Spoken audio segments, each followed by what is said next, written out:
When hope seems lost, Marcus Chen pressed his face against the cold metal wall of the maintenance corridor, listening to the distant rumble of evacuation ships departing from Station Eco 7.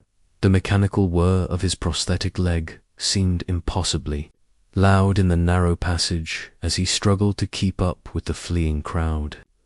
Each step sent vibrations through the titanium and carbon fiber device that had replaced his left leg 2 years ago after the mining accident.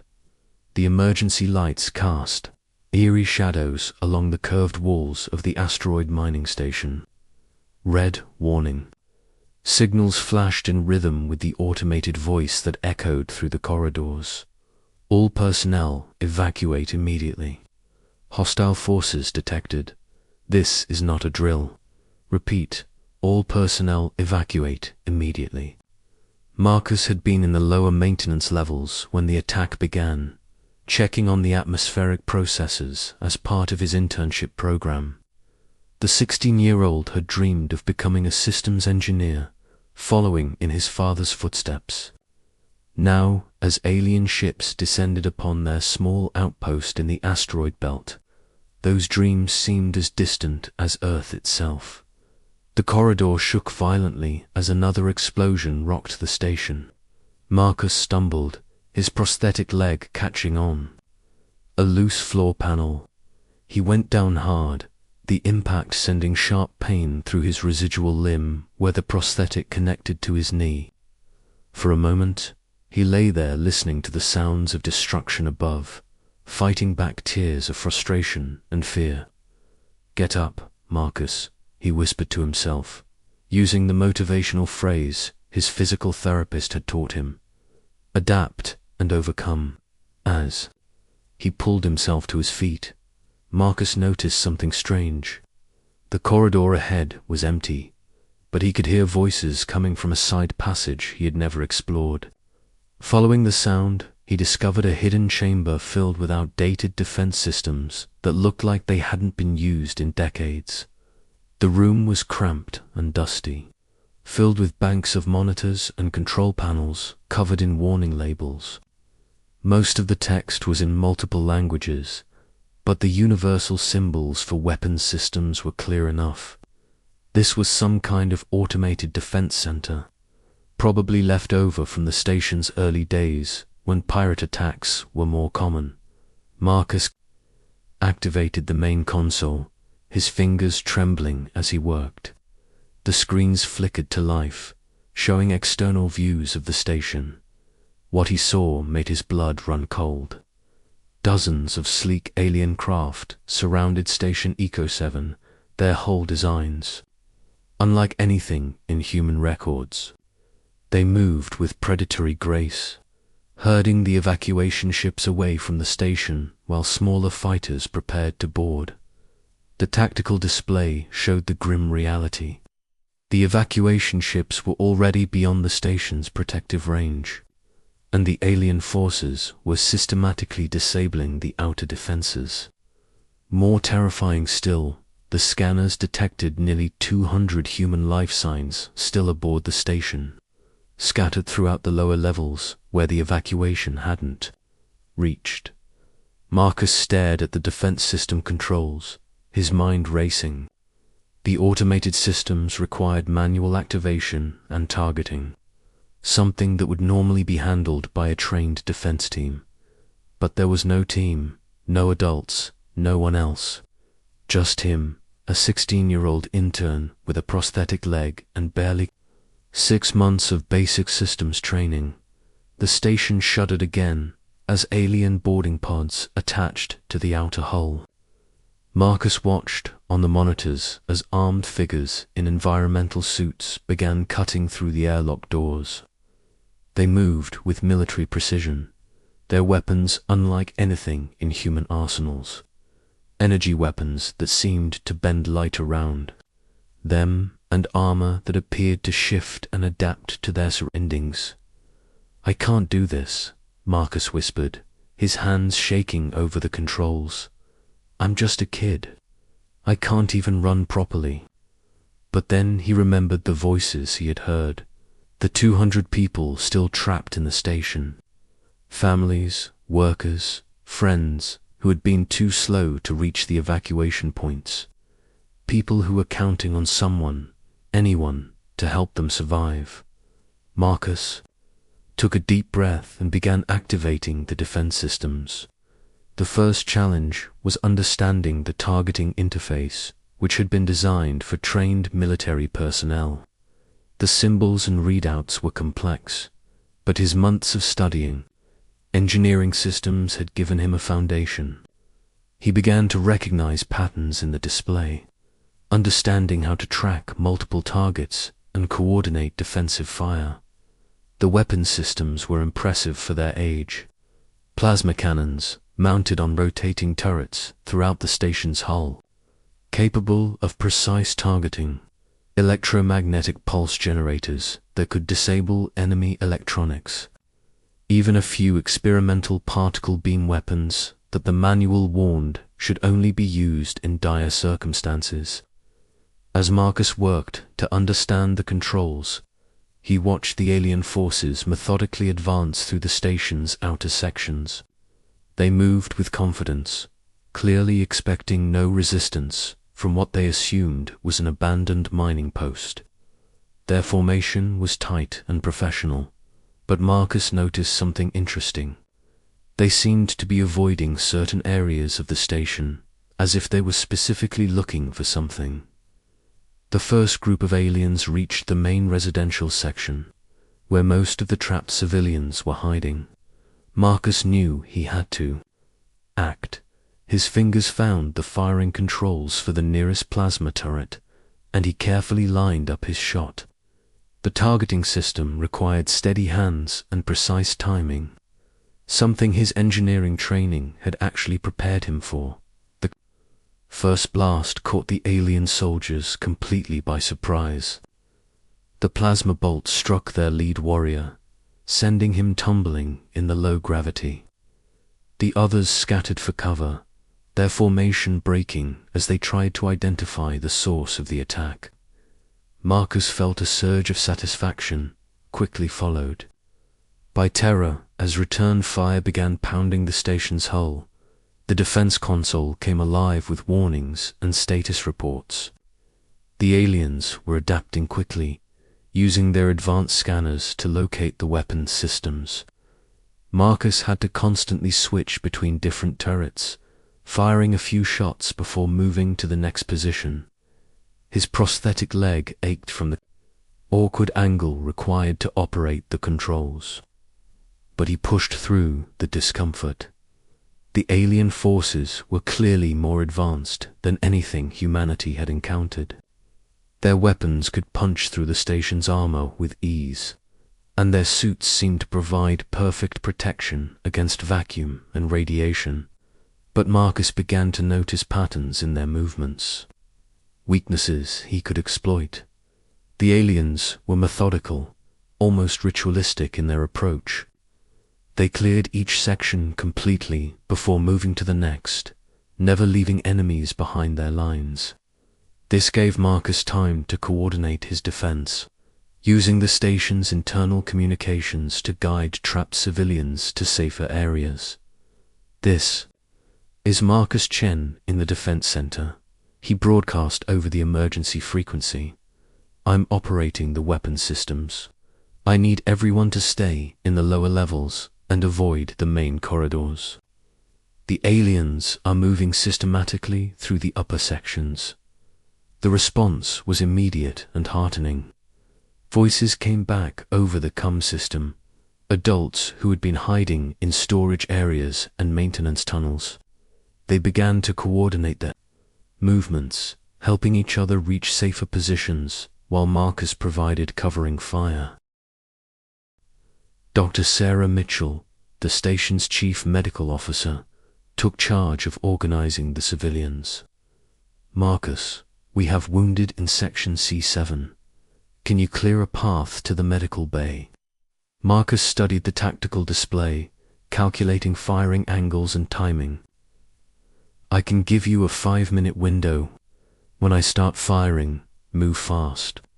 The next few minutes were the most intense of Marcus's life.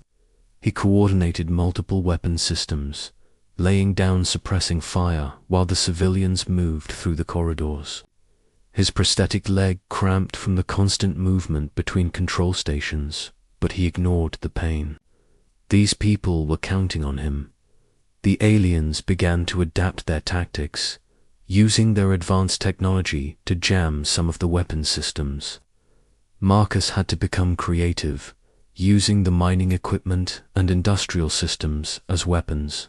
He triggered explosive decompression in sections where the aliens had gathered, and used the station's gravity generators to create disorienting effects. But the alien forces were vast, and Marcus was just one person. As the first wave of attacks was repelled, he could see more ships approaching on the long-range sensors. The aliens were calling in reinforcements, clearly surprised by the resistance they had encountered. Marcus slumped in his chair, exhaustion washing over him. His prosthetic leg throbbed, and his hands were shaking from the adrenaline. The defense systems were holding for now, but he knew it was only a matter of time before the aliens overwhelmed his position. "Marcus, are you still there?" Dr. Mitchell's voice crackled over the comm system. "I'm here," he replied, his voice hoarse from shouting commands. "You've saved us all. The evacuation ships are trying to return with military escort, but it will take time. Can you hold out?" Marcus looked at the tactical display, watching the alien reinforcements approach. More ships than he could count, carrying soldiers and weapons that made the first wave look like a scouting party. His weapons systems were already damaged from the initial engagement, and he was running low on ammunition for several turrets. "I'll hold them," he said, surprising himself with the determination in his voice. "Whatever it takes." As the alien reinforcements entered weapons range, Marcus Chen, a 16-year-old intern with a prosthetic leg, prepared to face impossible odds. He had already proven that human determination could overcome superior technology, but the real test was just beginning. The defense systems hummed around him, ready for the next wave of attacks. In the depths of Station Eco 7, nearly 200 human lives depended on one young man's courage and ingenuity. Marcus had spent his life feeling limited by his prosthetic leg, but now he was about to discover that the human spirit recognizes no such limitations. The aliens were coming, and Marcus Chen was ready for them. The human spirit unleashed. The second wave of alien attackers approached Station Eco 7 with overwhelming force. Marcus watched the tactical display with growing dread as dozens of new ships took positions around the mining station. These weren't the sleek fighters from the first assault. These were massive capital ships, bristling with weapon systems that could reduce the entire station to debris in minutes. "Marcus, we're detecting massive energy signatures from the approaching vessels," Dr. Mitchell reported over the comm system. "They're powering up weapons that our scanners can't even classify." Marcus's hands flew over the defense controls, trying to prepare for an assault that seemed impossible to survive. The weapon systems he had used so effectively against the first wave suddenly seemed pathetically inadequate. His prosthetic leg had gone numb from the awkward positioning required to operate multiple control stations, but he pushed through the discomfort. "Dr. Mitchell, I need you to coordinate with the other survivors," Marcus said, his voice steadier than he felt. "Have them gather in the central core sections. The armor is thickest there, and the gravity generators might provide some protection." "What about you, Marcus? You need to get to safety, too." Marcus looked at the defense console, knowing that abandoning his position would doom everyone on the station. "Someone needs to operate the weapons. I'm the only one who knows how these systems work." The first barrage from the alien capital ships lit up the darkness of space like artificial stars. Energy beams that seemed to bend reality itself struck the station's outer hull, sending shock waves through the entire structure. Marcus was thrown from his chair, his prosthetic leg catching on the control panel as he fell. For a moment, he lay on the floor as the station shook around him, wondering if this was how his story would end. Then he heard something that changed. Everything, over the comm system, voices were calling out, not in panic, but in determination. "This is Chief Engineer Rodriguez in Section B12. I'm rerouting power to the defense grid. Mining Foreman Jackson here. We're using the ore processing equipment to create makeshift barriers."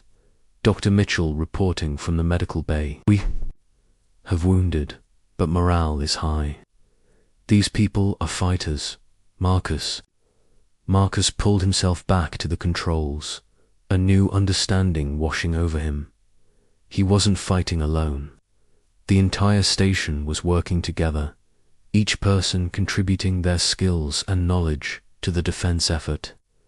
His role wasn't to single-handedly defeat the aliens, but to coordinate and amplify the efforts of nearly 200 human beings who refused to give up.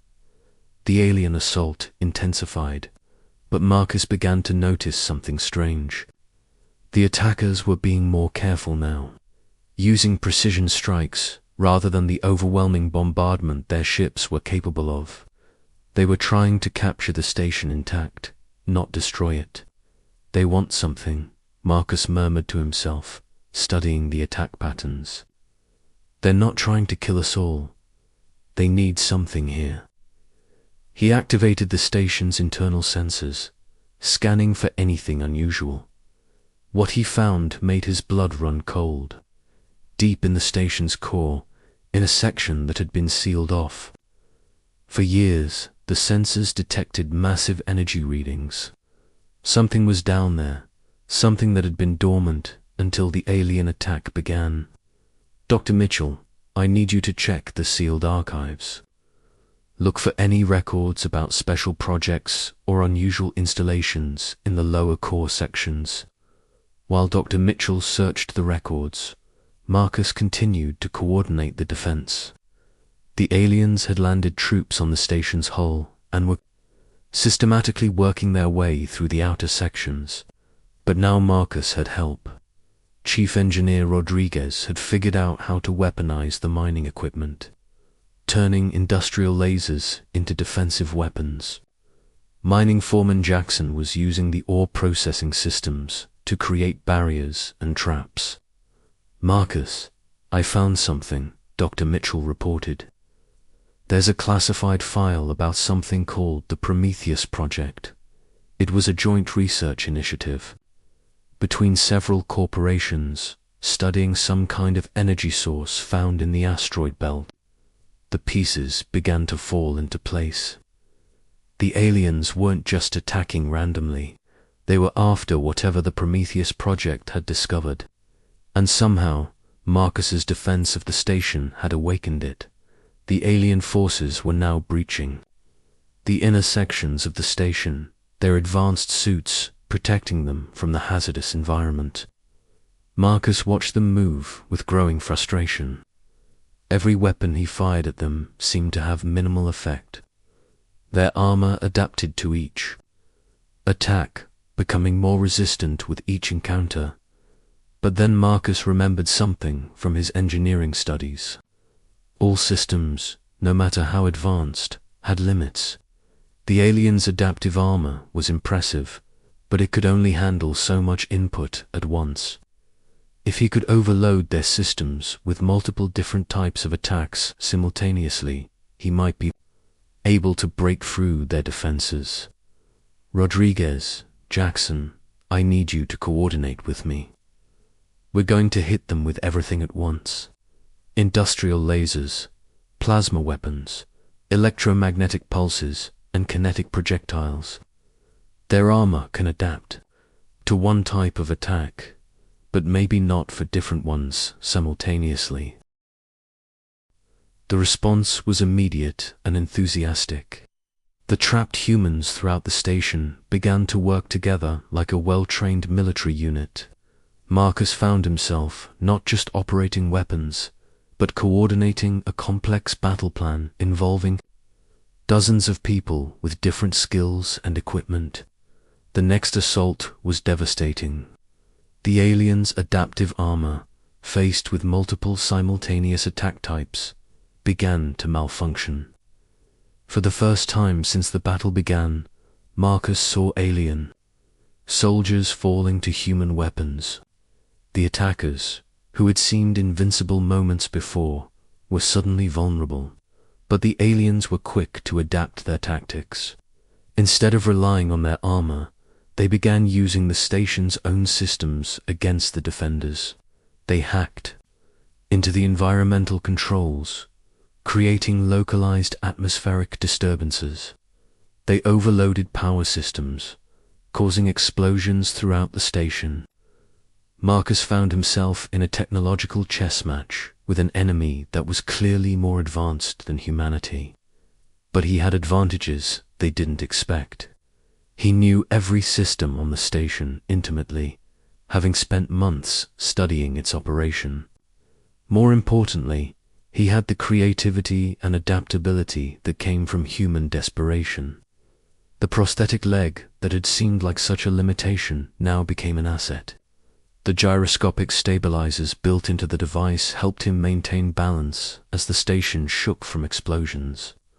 The neural interface that controlled the prosthetic gave him enhanced spatial awareness, helping him track multiple targets simultaneously. "Marcus, we're detecting something incredible," Dr. Mitchell reported. "The energy source in the core is responding to the battle. It's almost like it's awakening." On the tactical display, Marcus watched as the sealed core section began to glow, with increasing intensity. Whatever the Prometheus project had discovered, it was clearly more than just an energy source. It was something that could change the balance of power in the entire galaxy. The alien forces seemed to sense this change. Their attacks became more desperate, less coordinated.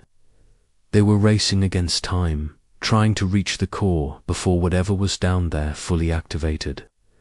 Marcus made a decision that would either save everyone or doom them all. He began rerouting power from the defense systems to the core section, feeding energy into whatever the Prometheus project had left behind.